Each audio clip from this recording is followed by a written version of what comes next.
Today I am sharing with you a gigantic homeschool book haul. I have got a huge homeschool book haul to share with you today. These are most of the books that we are going to be using in our homeschool this coming year. If you watched my last video where I talked about all the things that are changing in our homeschool, you know that we are doing away with most of our homeschool curriculum and focusing more on a Charlotte Mason style approach to learning using living books and the Charlotte Mason method of learning. And so I've got a lot of living history type books in here today, some apologetics things, some outdoor things, some life skill kinds of things. So I'm going to share all of those with you today. And before we get started, I will let you know that there will be links to every single one of these books in the description below if you want to check it out for yourself. So when I started planning our homeschool year, the first thing I asked my kids was what they were interested in learning about as far as history goes. If there was a certain time period that sounded interesting or something that we hadn't done in a long time or maybe hadn't ever done. And one of the things that they said they wanted to learn about was the Vikings and the knights and castles, kind of medieval times, which we have done both of those things probably 3 or 4 years ago when my kids were all really little. So I was really excited that they wanted to do that again. And now that they're older, they can understand things on a deeper level. And so I took that idea and I'm running with it. So that's what we're going to be studying for history this coming year.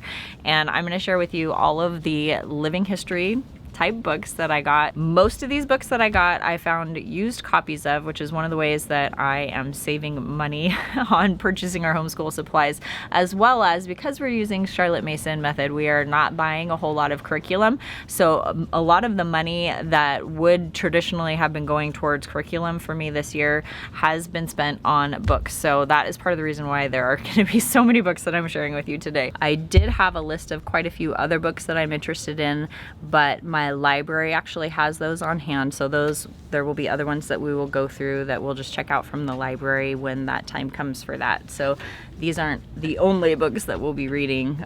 They're just the ones that I purchased. The first one up is kind of going to be our spine for what we're learning about. This is The Story of Europe by H.E. Marshall.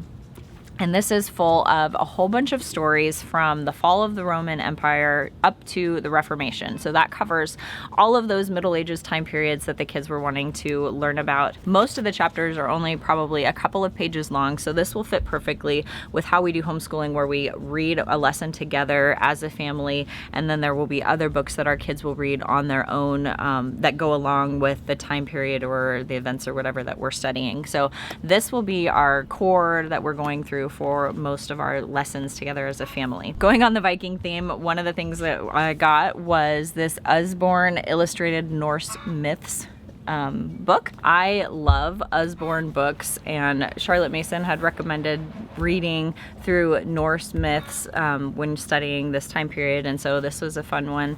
It does have some pictures in here, not a whole lot, but it kind of on a child's level briefly summarizes a lot of the Norse mythology. So my son already has read through like half of this book but this is something that we'll be going through together.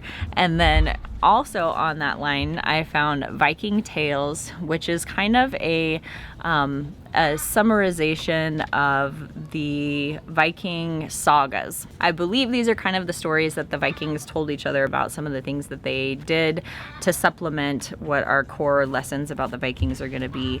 And then I found this book called Bjorn the Proud. This will be one of the, we'll do this either as a read aloud or I will have my kids individually read this one. This is the historical fiction story about a young Irish girl who's taken captive by some Viking explorers as they go out and explore Ireland, and they take her back to Denmark. She is a Christian, and that kind of is what sustains her through this ordeal of being held captive by the Vikings, and she has a lot of interaction with Bjorn, who is the son of one of the Viking leaders. And so I think this will be a fun, interesting read to go along with our Viking studies. Again, going back to our core, then we will work our way up into a little bit more modern medieval times and talking through one of the ones being the Magna Carta. So I found this one by James Dougherty, the Magna Charta.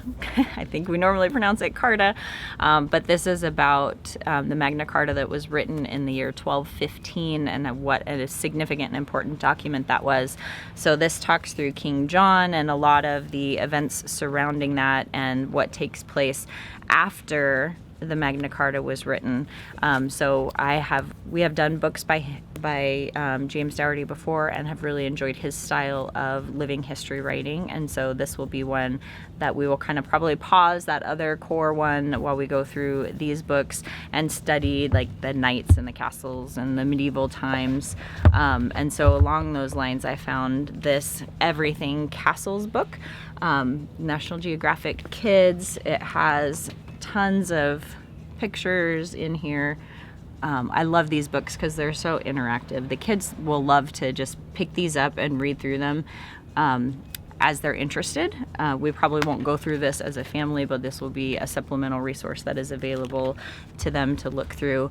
And then I also found this really cool cross-section castle book by Stephen Beasty.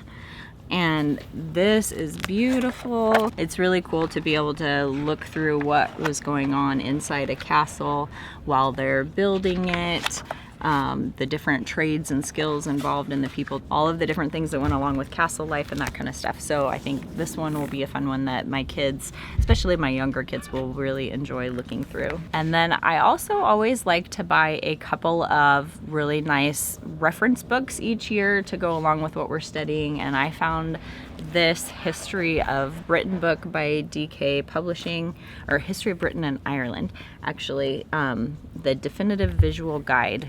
This one is amazing. Again, I love the DK books. If you haven't used these, you need to look into these.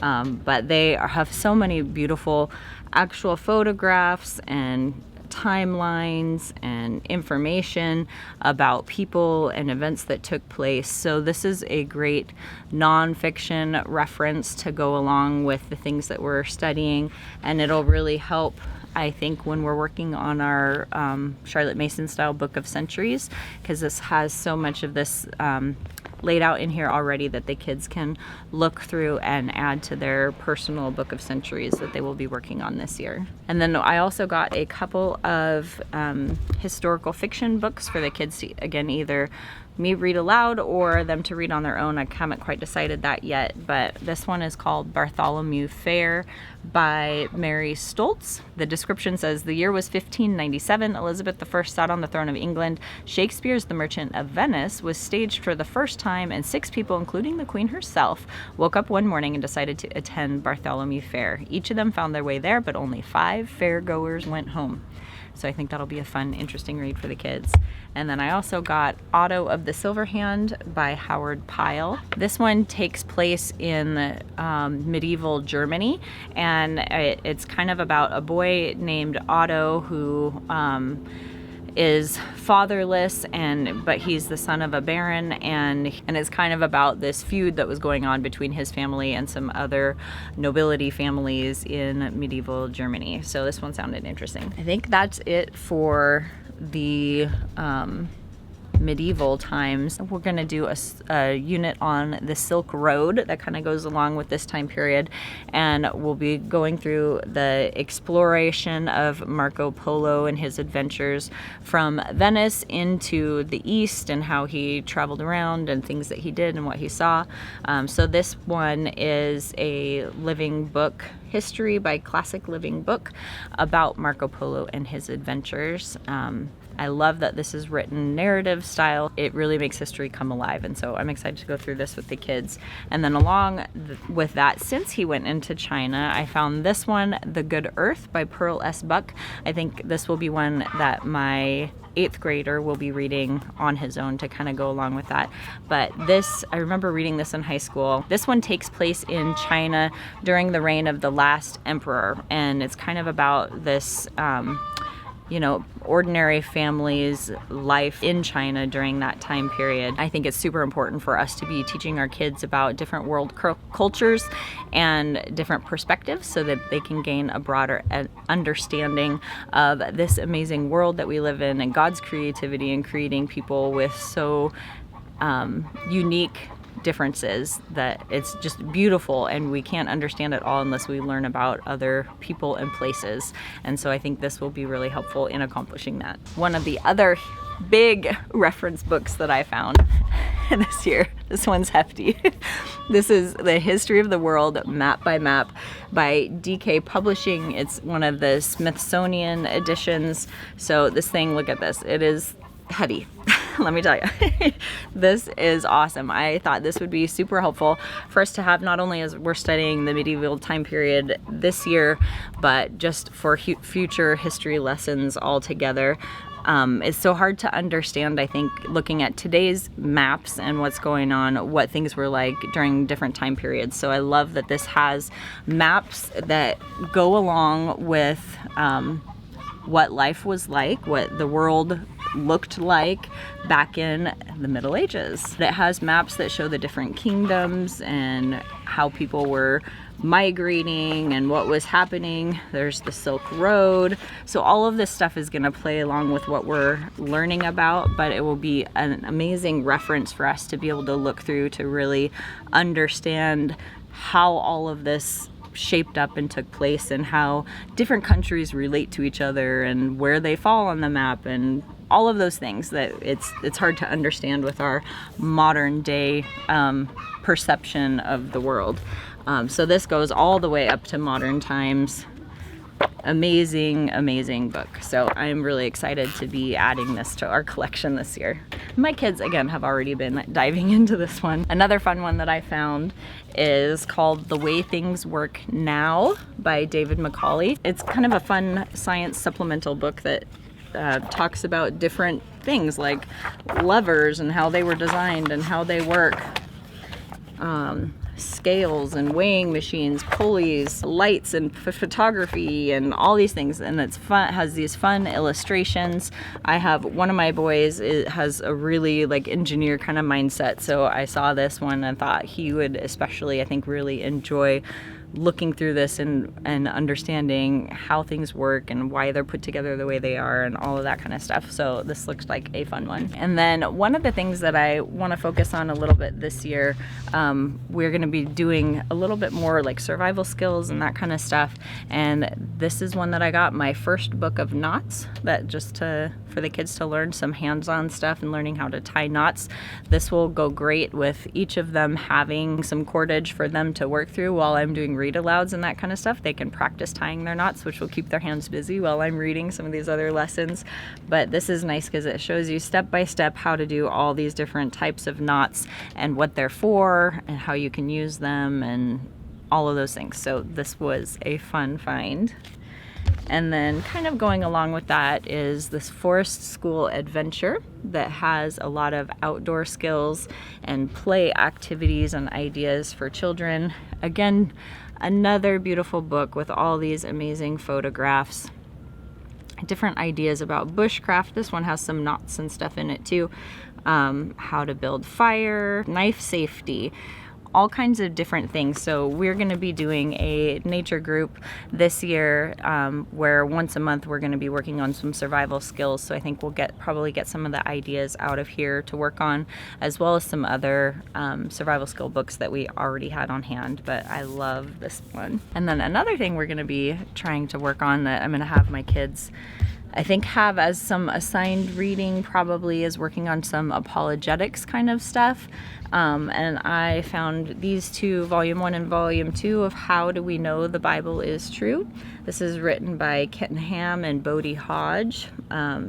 So this goes through a lot of things like, is the Bible inerrant and reliable? Did the resurrection really happen? Did miracles really happen? What is the purpose and meaning of life? Who made God and where did he come from?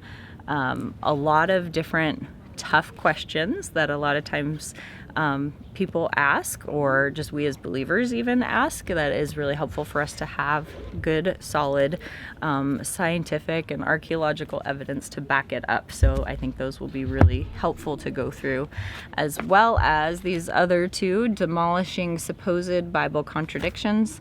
Found an older used version of volume 1 and then volume 2 of these. But again, these go over Like each book I think has about 40 different explanations of how we can prove that the Bible is still true and accurate and we can believe in it. It's not just wishful thinking, but it is actually truth and reality that we can stand firmly on. So I'm excited to be working more for myself to read through these, as well as for our kids to really have a strong and solid foundation on truth and the reliability of scripture. What have you bought for your homeschool that you are super excited about?